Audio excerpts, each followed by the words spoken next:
Olá, pessoal, tudo bem com vocês? Tudo certo?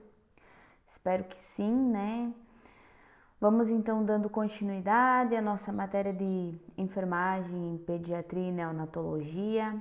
Hoje a gente vai conversar um pouquinho, vamos iniciar nessa aula e na próxima a gente termina, falando sobre as más formações fetais, né?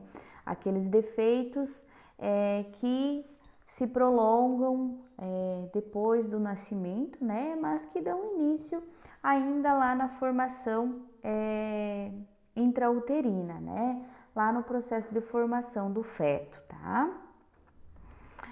Então, para que vocês entendam o que são teratogênios, né? Então, os teratogênios, eles são qualquer fator ou substância, né, que ela pode induzir esse feto a um defeito congênito, né, a uma má formação. Então, todo fator, toda substância que leva o risco de causar uma má formação fetal é chamado de teratogênios, né? Então, as causas, quais são esses fatores, substâncias, né, que podem estar gerando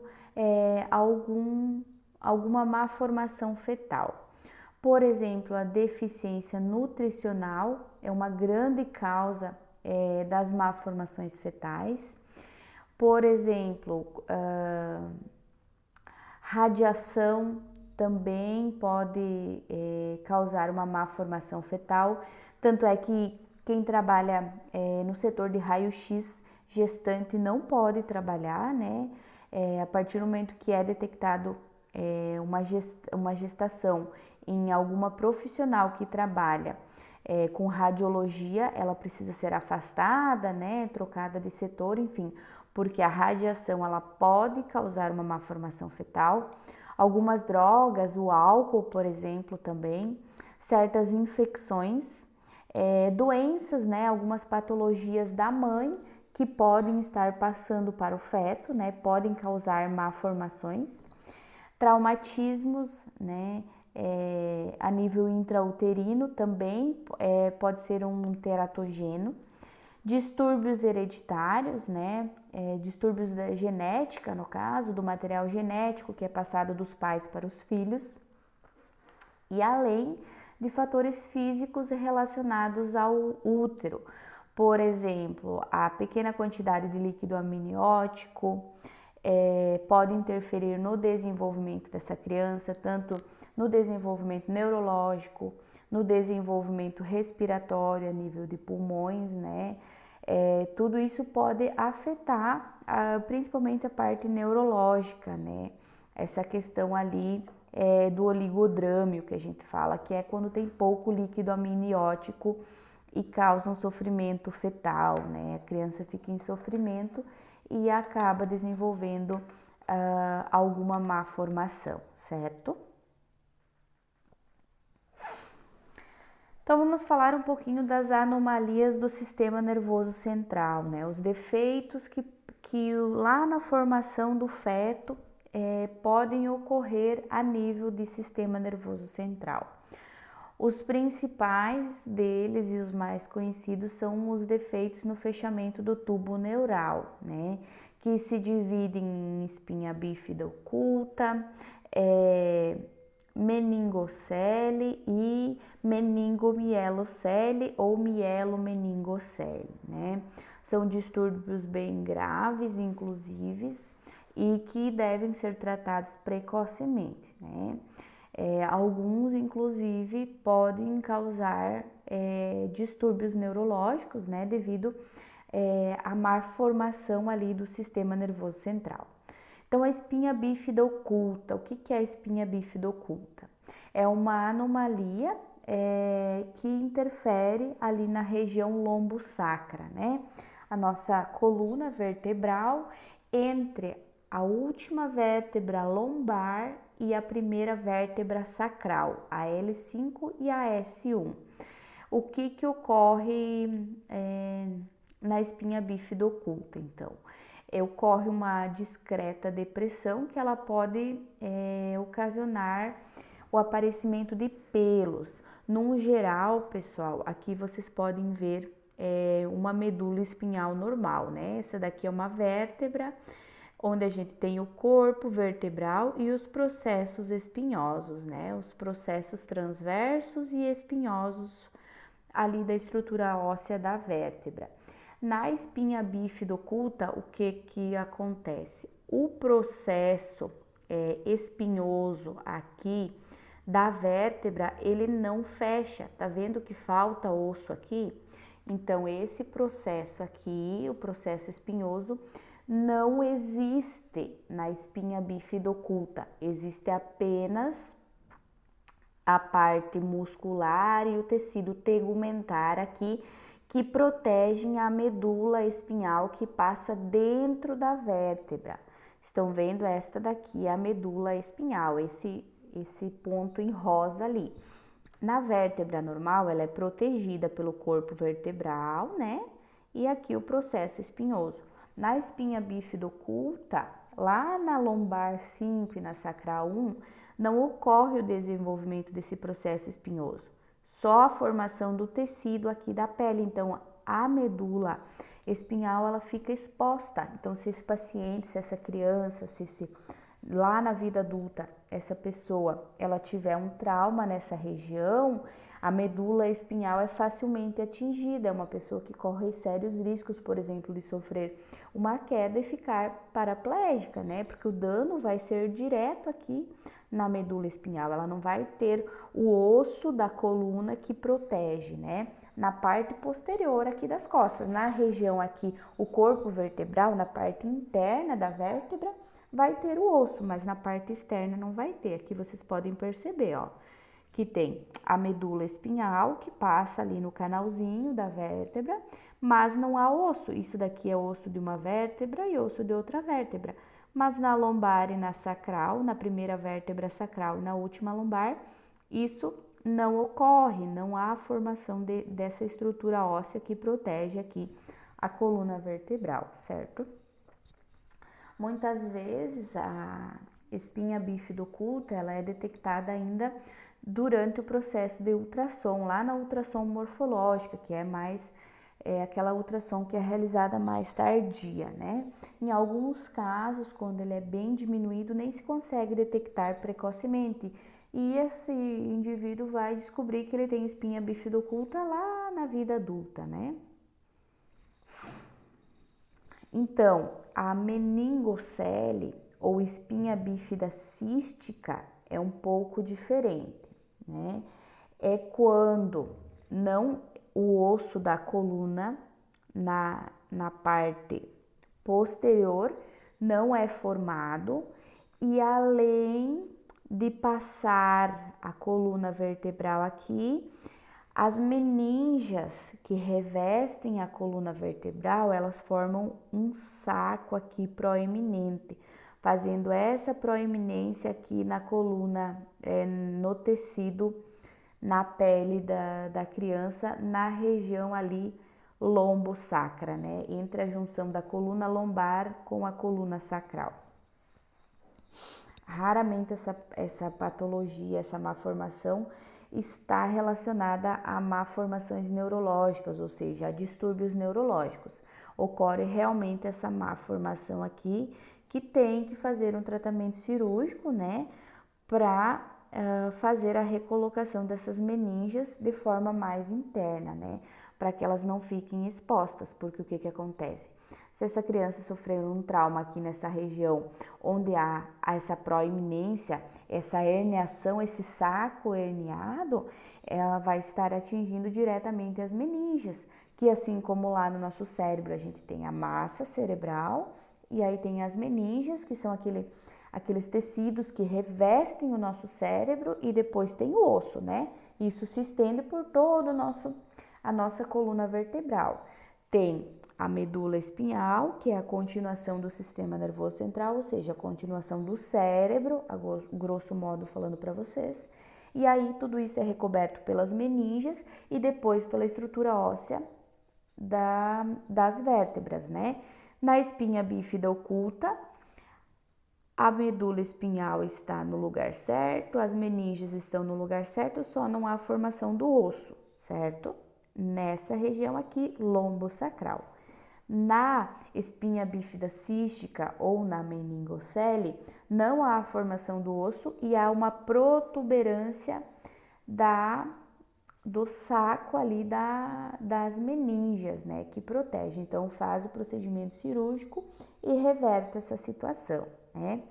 Mas ainda uma forma um pouco mais avançada, mais difícil de ser tratada e uma má formação mais avançada é a meningomielocele ou mielomeningocele também conhecida, que é quando, além de não ter a formação do osso, né, como na espinha bífida, não há formação do osso vertebral, processo espinhoso, as meninges fazem uma protuberância ali, além da coluna vertebral, além do tecido da pele, né?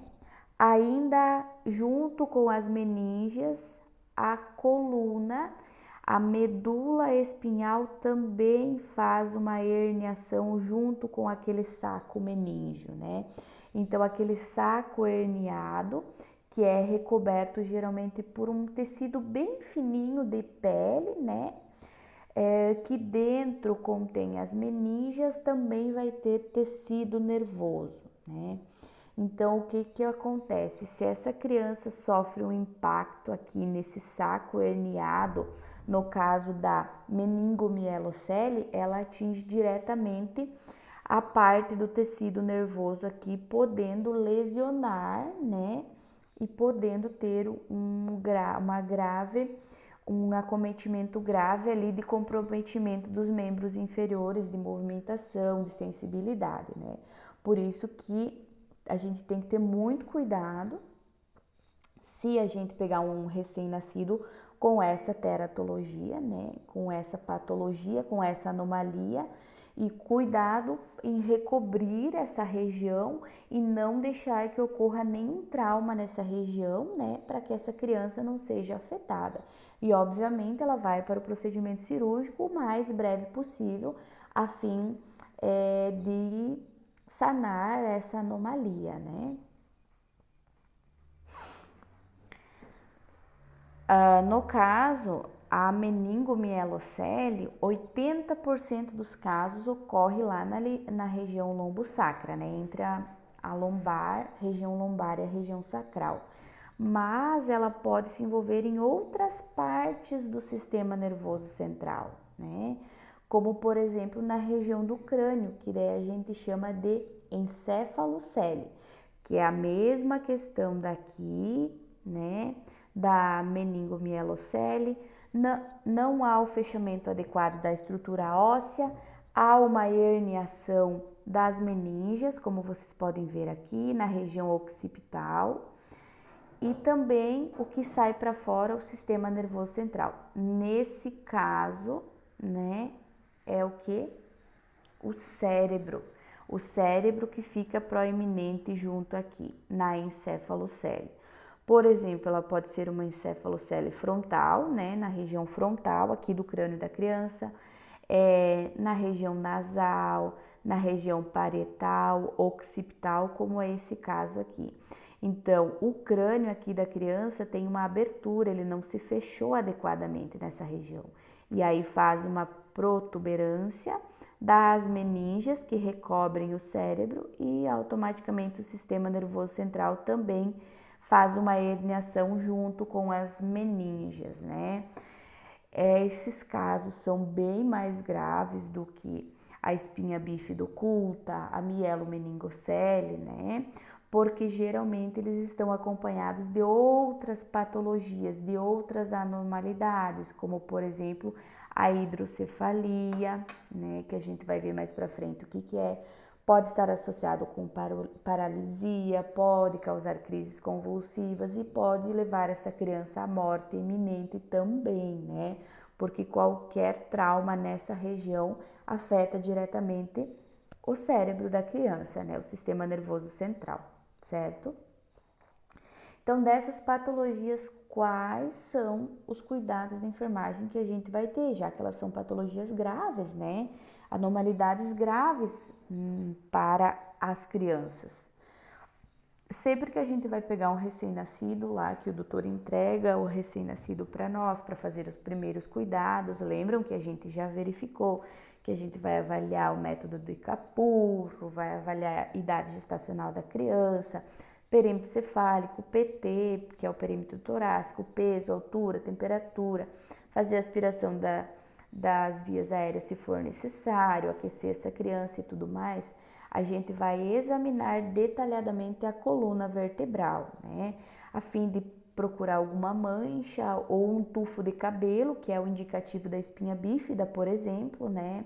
Se há algum saco herniado, né? Se há alguma protuberância dessa maneira aqui na região ali da coluna vertebral, né? A fim de verificar se a criança apresenta alguma dessas anomalias, né? Se tem algum sangramento, sinais de infecção, que é aquele calor ali no local, vermelhidão na pele adjacente, né? Se a gente encontrar esse saco herniado, como no caso da mielomeningocele ou na encefalocele, a gente vai proteger, né, esse saco herniado ali com uma compressa estéril, umidificada com solução fisiológica, né, e aquecida, porque ali a gente está tratando de sistema nervoso central, né, e vai envolver isso com um plástico filme, né, a fim de evitar que esse saco herniado se rompa, porque se romper vai vir o que para fora? Sistema nervoso central, né? Esse plástico filme vai manter também vai evitar a contaminação daquela pele, daquele saco herniado, vai evitar a perda de calor, né? E é uma proteção adicional para essa criança, né? Então, manter esse recém-nascido aquecido, porque o sistema nervoso central dele está mais exposto, né, gente? Não tem aquele osso que está ali protegendo o sistema nervoso central. Então, ele perde muito calor por aquela região que está herniada. Então, a gente tem que cuidar muito com a perda de calor, porque o recém-nascido automaticamente ele já perde mais calor do que o adulto, né? E com o sistema nervoso central exposto, mais facilmente ainda que ele perca esse calor, né? Então, proteger sempre aquele saco herniado de traumas, né? E nunca colocar a criança deitada sobre o saco herniado, por exemplo. Se ela tem uma herniação ali na coluna lombosacra, a gente vai manter essa criança lateralizada, nunca em posição de costas, né? Deitada com as costas para o colchão, por exemplo. Manter hidratação dessa criança, né? Se for necessário, vai ser passada uma sonda nasoentérica ou nasogástrica para alimentação, acesso venoso, né? Para manter a hidratação dessa criança e até mesmo para as medicações, se for necessário. Deve-se fazer o balanço hídrico, né? Principalmente se essa criança tiver ali com fluidoterapia, né? Com solução fisiológica em infusão, com acesso venoso ali na veia e tiver infundindo líquidos, tem que anotar tudo o que é infundido e a quantidade de xixi que a criança faz também. Por isso, geralmente, essa criança vai estar com sonda vesical de demora e também já vai ter ali o uso de antibiótico terapia de horário, que a gente tem que ter muito cuidado, que nas crianças, no recém-nascido, é tudo dose mínima, né? É tudo muito mais diluído, então qualquer dose sobressalente, qualquer dose adicional pode ser prejudicial para essa criança. Então o antibiótico com certeza já vai ter logo ali no início para evitar infecções, né? E a cirurgia vai ser encaminhada o mais rápido possível e a gente tem que ter ciência que é sempre uma cirurgia de risco, né? Porque vai mexer lá no sistema nervoso central, certo? Outra anomalia que a gente pode encontrar que envolve o sistema nervoso central também é a hidrocefalia. que é hidrocefalia, pessoal? É popularmente conhecido como cabeça grande, cabeça d'água. Na antiguidade eles chamavam as crianças assim, que elas tinham a doença da cabeça d'água, porque realmente faz uma hidrocefalia, faz um aumento aqui da estrutura da calota craniana da cabeça desse recém-nascido, da cabeça dessa criança. Isso se deve ao quê? Ao acúmulo excessivo do líquido céfalo-raquidiano a nível craniano, a nível do sistema nervoso central. Por quê? Porque não está ocorrendo uma drenagem adequada desse líquido céfalo-raquidiano, que a gente já vai entender o porquê, e aí ele fica acumulado aqui no sistema nervoso central, causando uma hidrocefalia. Isto daqui é uma hidrocefalia, popularmente conhecido como cabeça d'água. Aqui a gente não tem mais fotos, é essa daqui. O que ocorre, pessoal, para a cabeça da criança ficar nesse tamanho, ficar tão grande, tão edemaciada? O líquido céfalo-raquidiano, ele é continuamente drenado do nosso sistema nervoso central e faz um rodízio por todo o sistema nervoso central. Quando ocorre a hidrocefalia, os ventrículos, que são as partezinhas lá no sistema nervoso central que drenam esse líquido, não estão funcionando adequadamente. E aí vai encharcando ali de líquido. Isso ocorre por quê? Quais são as causas? A principal delas é uma obstrução ventricular, nos ventrículos aqui do sistema nervoso central, não nos ventrículos do coração. Também pode acontecer uma má absorção ali do espaço subaracnoide cerebral, na região das meninges, e ainda pode ser que ocorra uma secreção excessiva, ou seja, o organismo produza esse líquido céfalo-raquidiano em quantidade exacerbada, em quantidade exagerada, devido a uma disfunção orgânica, uma disfunção do organismo, tá? Quais são os sinais e sintomas da hidrocefalia, então?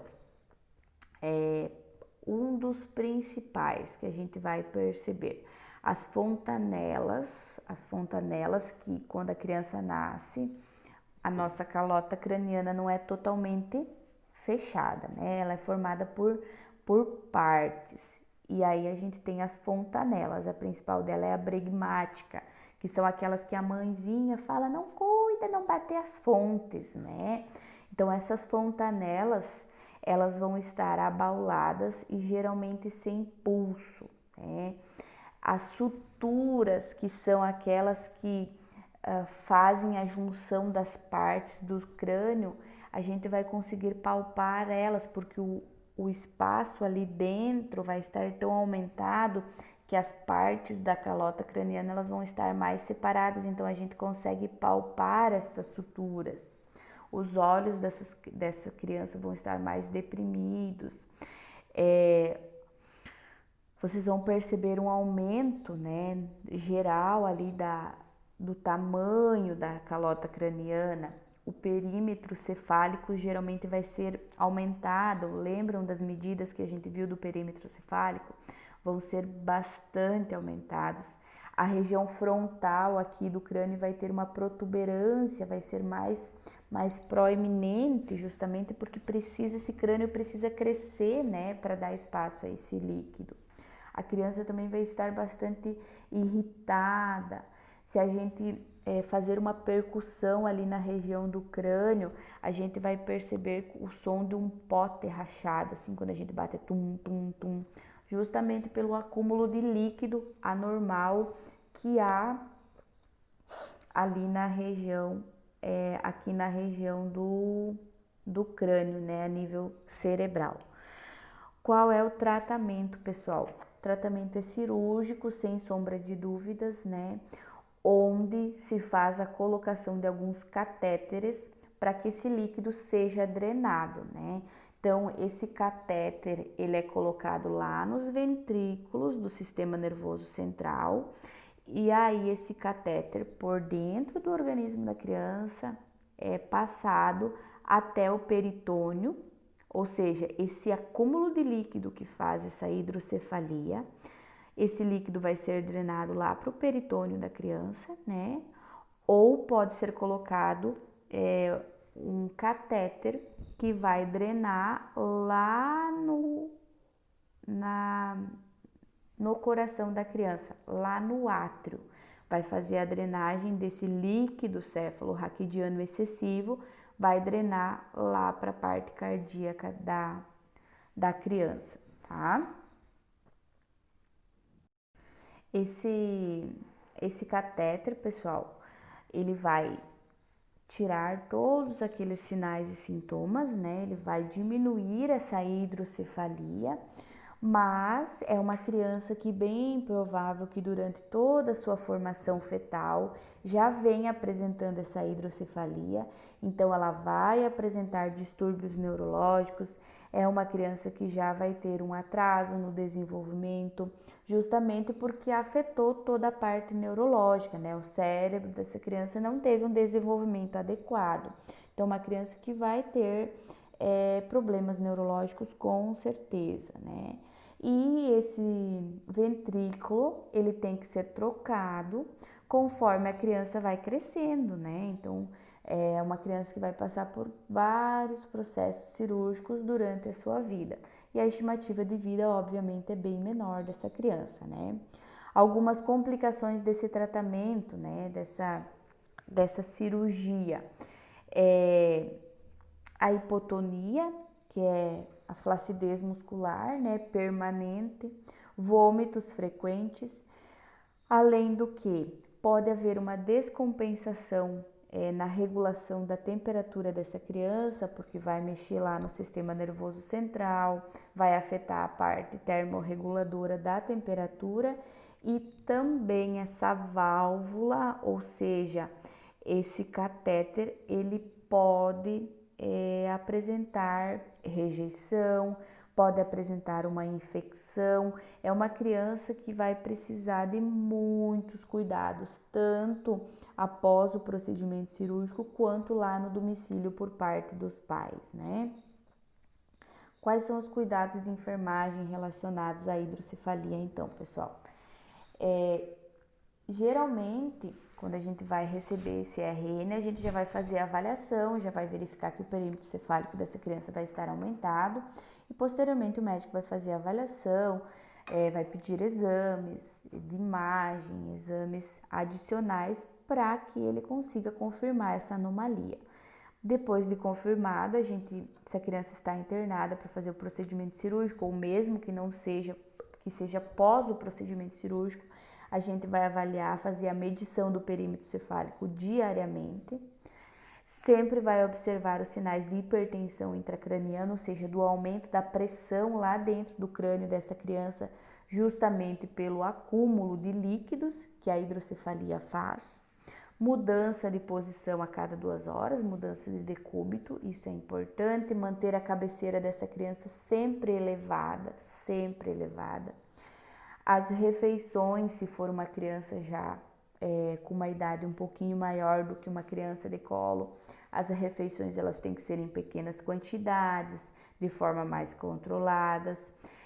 Nunca a gente vai fazer punções em veias do couro cabeludo, né, justamente pela hidrocefalia, não se faz. Em criança é bastante comum a gente puncionar veias do couro cabeludo, mas em hidrocefalia a gente não faz. Após a cirurgia, então, a gente não pode deitar essa criança do lado onde ocorreu a cirurgia.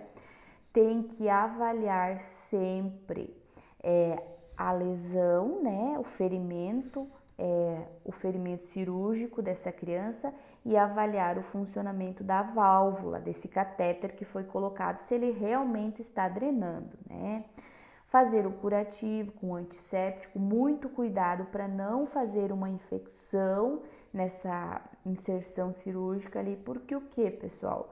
Se ocorrer uma infecção ali naquele curativo cirúrgico, para onde que essa infecção vai parar? Lá no sistema nervoso central, né? Vai lá no cérebro dessa criança e pode fazer uma complicação e levar essa criança facilmente a óbito. Então, todo cuidado ainda é pouco, né? Aquele velho ditado. Então, a gente tem que ter muito cuidado com isso. e controlar os sinais vitais, obviamente, e o nível de consciência, porque um aumento da pressão intracraniana, ou seja, um aumento do líquido ali dentro do crânio dessa criança, condiz com o quê? Com o mau funcionamento dessa válvula que foi implantada, desse catéter, e também vai alterar o nível de consciência, o estado neurológico dessa criança, então isso também é um sinal de alerta para nós, né? Ainda nós temos a microcefalia, que é outra anomalidade que envolve o tecido cerebral, a questão neurológica, né? A microcefalia é a diminuição do tecido cerebral, ou seja, a massa cerebral, a quantidade de cérebro que há nessa calota craniana vai estar diminuída na criança. E existe ainda a microcefalia grave ou anencefalia, que a gente chama, que essa criança vai ter ausência do tecido cerebral, ou seja, essa criança não vai ter cérebro. Então, essa anomalia é incondizente com a vida, né? Não, é basicamente impossível uma criança ter uma vida se não existir um cérebro, porque é ele que comanda todo o nosso organismo, né? Então, o perímetro cefálico vai ser diminuído, né? Essa criança vai ter o dorso da cabeça achatada, como vocês podem perceber aqui, ela não vai ter aquela voltinha na região occipital, vai ser reto, achatado. Aqui nós temos um perímetro cefálico normal, uma criança sem microcefalia.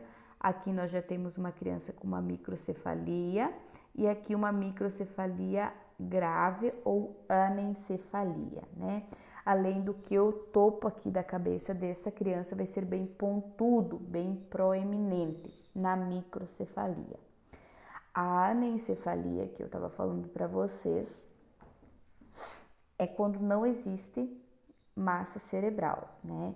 Isso ocorre devido a um problema lá na formação do tubo neural, assim como a espinha bífida oculta, a mielomeningocele, né? Que é aquela estrutura, o tubo neural no feto vai dar origem depois ao sistema nervoso central e periférico. Então, quando há o desenvolvimento lá ainda bem precocezinho, nas primeiras semanas de gestação, há uma anomalia, um fechamento inadequado que depois vai causar todas essas anomalias aí no sistema nervoso central, né? Então, lá por volta de 21, 26, por volta da 21ª, 26ª semanas de gestação, que vai ocorrer essa anomalia, né? Essa má formação ali no fechamento do tubo neural. Então, a calota craniana, né, da criança, ela não vai se formar na anencefalia. Não vai ter calota craniana, não vai ter osso. Isso daqui não vai existir. Então o cérebro ele vai ficar exposto. E o que vai acontecer com esse cérebro? Ele vai ser decomposto pelo líquido amniótico. Porque pense, a massa cefálica, o cérebro não tem o tecido, não tem a pele, não tem o couro cabeludo e não tem calota craniana, não tem osso para proteger esse cérebro. Então, conforme ele vai se formando, o líquido amniótico vai deteriorando ele, né? E o grau de lesão, a quantidade de massa cerebral acometida vai depender de feto para feto, mas a anencefalia, ausência de massa cerebral, certo? Então, a grande maioria dos bebês que estão presentes a anencefalias, eles sobrevivem apenas por algumas horas após o nascimento, né? Horas ou dias, porque é uma teratologia incondizente com a vida, não existe uma chance de sobrevivência, né? No entanto, como a lesão pode ser variável, né? Existem alguns casos de sobrevida, que, por exemplo, a criança viveu até 2 anos, até 1 ano, mas é uma criança que basicamente vai vegetar, né, pessoal? Vai ter as funções básicas de respiração e parte cardiológica e nada mais além disso, né? Aqui nós temos imagens de anencefalia. Infelizmente é algo bem triste de ver, né? Um bebê anencéfalo, pode ver que a massa cerebral dele está aqui exposta, né?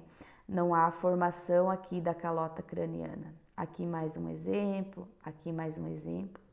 E essa bebezinha aqui, se vocês procurarem na internet, vai ter a história dela.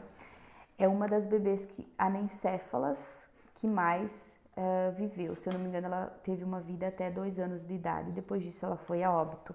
Mas podem perceber que o cérebro dela não era totalmente exposto, né? Ela não tinha a calota craniana, mas ele era recoberto por a pele, né? Pelo couro cabeludo. E provavelmente ela deveria ter algum resquício ali de massa encefálica, né? Microcefalia, então, é a diminuição do tamanho aqui da cabeça, do tamanho da calota craniana, da pele e principalmente vai ter uma diminuição da massa cerebral, onde essa criança vai ter problemas neurológicos, né? Vai ser uma criança que vai ter muitos déficits, né? Vai ter basicamente as funções básicas também, né? E a anencefalia, então, é o caso que há a ausência de massa encefálica, de calota craniana, certo? Vamos falar um pouquinho, pessoal, ainda das anomalias do trato gastrointestinal, né? Então, o refluxo traqueoesofágico, também conhecido como calisia, né? Ocorre devido ao que esse refluxo? Esse refluxo do conteúdo gástrico, né? Ele volta então para o esôfago devido ao tônus muscular reduzido lá no terço inferior do esôfago e um retardo do esvaziamento gástrico. Isso se deve ao quê? Há um esôfago imaturo, né? Uma maturidade retardada desse esôfago, onde a musculatura é muito flácida. Então, a criança, ao deitar-se, tem esse refluxo. Isso é uma anomalia ali da parte do esôfago, né? Mas é uma anomalia que ela se cura automaticamente em torno de 4 a 6 semanas após o nascimento, né? Então, isso se deve à imaturidade do tecido esofágico, ali que ele não tem aquela contratura ali no esfíncter na parte final aqui do esôfago, certo? As principais, então, manifestações dessa anomalia são os vômitos frequentes, né? Porque o esôfago não consegue contrair a parte inferior ali para evitar que o tecido gástrico, o tecido do estômago volte para a boca, né? Pode haver um sangramento devido à corrosão ali do esôfago pelo tecido gástrico, né? O ácido, o suco gástrico ali, o ácido clorídrico que está lá no estômago para dissolver os alimentos, ele acaba voltando aqui e vai causar uma corrosão. Então, pode ter sangramento, né? E essa criança pode apresentar posteriormente uma melena, que é sangue nas fezes, né? Devido àquele sangramento aqui do esôfago que foi digerido por todo o trato gastrointestinal, né? E além do que problemas respiratórios devido aos vômitos frequentes, essa criança pode aspirar um resquício de vômito e depois ter um problema respiratório, ou fazer um enfisema, fazer uma pneumonia aspirativa, certo? Mas é algo que cura facilmente entre 4 a 6 semanas após o nascimento. Uma má formação bem complexa e complicada é a atresia do esôfago, que é quando o esôfago da criança ele não se desenvolve completamente, ou seja, ele é incompleto. O esôfago vem até um pedaço e ele não se desenvolve mais, ele tem um fechamento ou ele se une com a traqueia. Então, tudo que a criança comer vai para onde? Se o esôfago não chega no estômago e se une com a traqueia, vai parar lá nos pulmões. Então, essa criança engole pela boca e vai no pulmãozinho, não vai para o estômago. Então, na atresia do esôfago, o esôfago pode ser estreitado, bem fininho, onde tem uma dificuldade muito grande do alimento passar, ou ele pode ter um fundo de saco, ou seja, ele vem até metade e ele fecha. E a partir daí ele se une com a traqueia. Ou muitas vezes ele nem se une com nada, ele simplesmente vem até ali e fecha-se. Quando ocorre esse término em fundo de saco, que a gente chama, ele não se conecta com o estômago como se deveria. Ou ele se conecta com a traqueia, ou ele não se conecta a nada. Quais os sintomas? Essa criança essa criança vai apresentar uma salivação excessiva, porque ela saliva, ela engole e esse saliva fica ali no esôfago, ela não chega até o estômago, porque aqui acabou o esôfago dela, não tem continuidade. Ainda, essa criança, quando ela engole, ela pode apresentar tosse, né? Óbvio, engoliu foi para onde? Lá na traqueia, lá no sistema respiratório, então ela vai tossir, ela pode apresentar cianose, porque o pulmão dela vai estar cheio de quê? De líquido, de alimento, de saliva, de leite, coisa que não poderia estar lá, apenas ar, né? Então, é um problema que tem que ser corrigido imediatamente, de forma cirúrgica, né? Essa criança não vai conseguir se alimentar se ela não for feito o procedimento cirúrgico, além do que ela pode fazer uma pneumonia aspirativa, como eu falei, né? Porque vai se alimentar, vai parar tudo lá no pulmãozinho dessa criança, né? E além do que, então a alimentação oral é totalmente suspendida, né? Essa criança não pode se alimentar com absolutamente nada. Então, muitas vezes, até a data da cirurgia, é feito uma jejunostomia, que é a colocação de uma sonda para alimentação aqui pelo abdômen, diretamente no estômago dessa criança, quando essa criança não tem ainda alguma anormalidade do estômago associado, né? Mas se o estômago está bem formado, está bem desenvolvido, é feita uma alimentação diretamente lá no estômago dessa criança, né? E além do que, pode-se fazer a administração de medicamento de alimentos, a dieta endovenosa, né? Uma dieta específica que vai lá de forma endovenosa, certo? Aqui nós temos alguns exemplos da atresia de esôfago, né? Como eu falei para vocês, ele pode terminar aqui em fundo falso, né? Em fundo de saco, que a gente chama, e não se conectar a nada, como é o caso desse exemplo aqui. Ele pode se conectar à traqueia, né? E a traqueia também ter um estreitamento. Ele pode terminar em fundo de saco aqui, como vocês podem ver, e parar lá na traqueia. E a traqueia pode ter um defeito também, onde o ar, essa criança respira e a única via é o esôfago, então ela vai respirar pelo esôfago e o ar vai parar no pulmão, mas o alimento que ela engolir também vai parar no pulmão, tá? É uma anomalia bem complicada e que precisa de reversão cirúrgica o mais breve possível, né? Também temos a onfalocele, que é outra má formação congênita, que é caracterizada pela herniação do conteúdo abdominal através da incisura umbilical, onde essa herniação vai ser recoberta por uma membrana bem fina, né? Que ela pode ou não ser intacta. Então, é uma membrana, pode ser uma membrana de pele ou uma membrana viscosa, né? Aqui nós temos um exemplo da onfalocele, ou seja, o intestino dessa criança, ele vai estar proeminente ali na incisura umbilical. Ao invés do intestino dessa criança estar no abdômen, ele vai estar herniado aqui no cordão umbilical, para que vocês entendam, pessoal. Aqui está ele, ó, vários exemplos. É uma anomalia que também precisa de intervenção cirúrgica, obviamente, o mais precoce possível, né? De forma mais breve possível. Nós temos também outra anomalia do sistema digestivo, que é a gastrosquise, que é uma má formação congênita também, mas que se caracteriza na má formação da parede abdominal, ali da pele do abdômen, que não é bem formado, não ocorre o fenchamento adequado da pele ali do abdômen e ocorre uma evisceração abdominal, ou seja, o intestino e as vísceras ficam expostos sobre o abdômen, né? Quase sempre vai ocorrer no lado direito do umbigo, da incisura umbilical.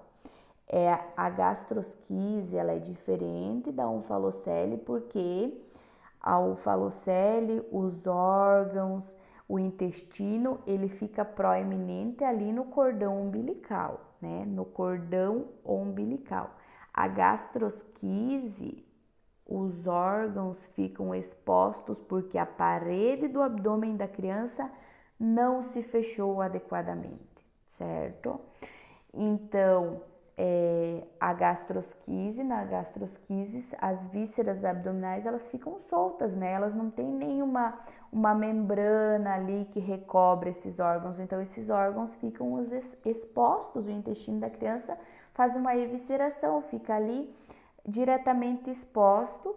E também lá durante o processo de formação fetal, esse intestino fica exposto no líquido amniótico, né? Então, bem provável que a espessura desse intestino, dessa parede intestinal, vai ser bem mais fina, né? Então, é algo muito mais delicado, né? E também só se resolve cirurgicamente.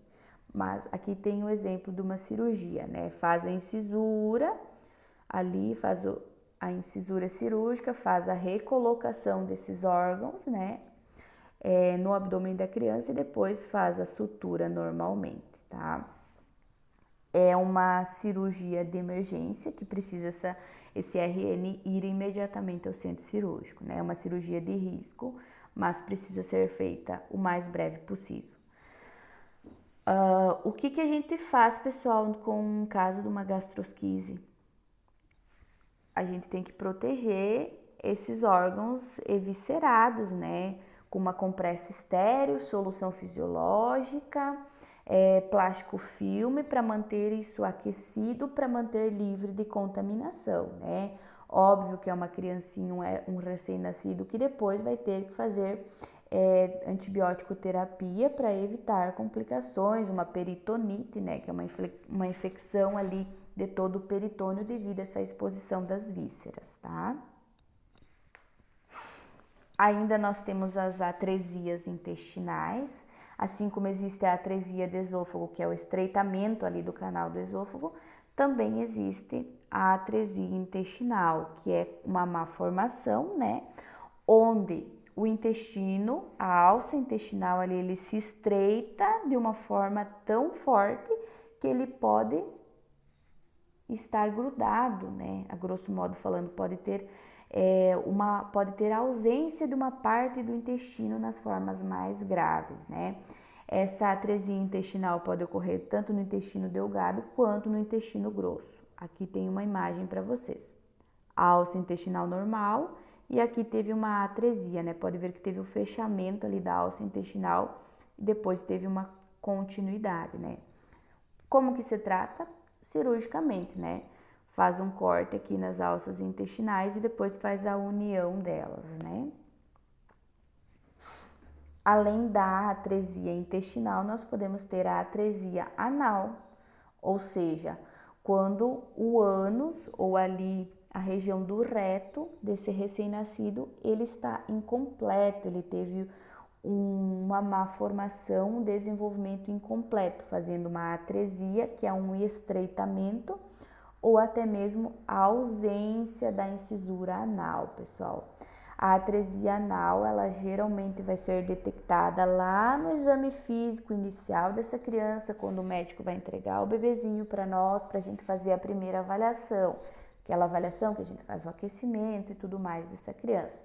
Então, é um defeito que geralmente ele é bem evidente, né? Que a gente vai perceber que o recém-nascido não tem o orifício anal ou vai ter um orifício anal muito estreito, né?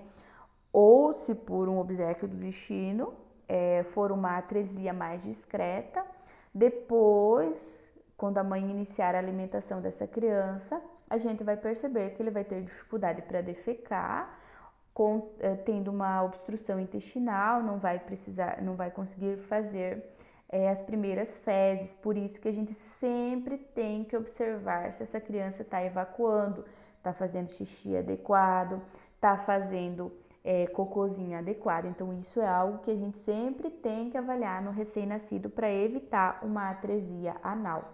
Aqui eu trouxe uma imagem de uma atresia anal. Podem perceber que a criança não tem a incisura anal. Não existe incisura anal, né? a saída ali é fechada ou muitas vezes é estreita, de forma mais estreita, né?